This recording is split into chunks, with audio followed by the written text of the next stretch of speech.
সাদমান তোর ব্যাগ কই? আমার ব্যাগ আমি বর্ডার ক্রস করে ফেলছি। আজকে তো আমি ক্লাস করব না। আরে বেটা তুই না করলে আমিও করব না। আমিও করব না। তুই ক্লাস করবি মানে? তুই করলে আমরা বেরিয়ে যাবো না? তুইও করতে পারবি না ক্লাস, আজকে কেউ ক্লাস করবে না। আমার ক্লান্ত বিকেল, বুকে হাওয়া লাগিয়ে হাঁটা কতটা পথ হেঁটেছি গন্তব্যহীন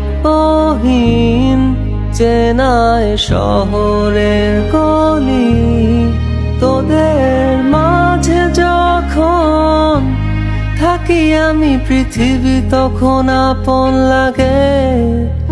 তোরা ভুলে যাস না কখনো আমাদের বন্ধুত্ব রঙিন কোনো ঘুড়ির মতো। আমার ক্লান্ত বিকেল, বুকে আরে না বেড়া, চল আম্মু মারবে। শহরে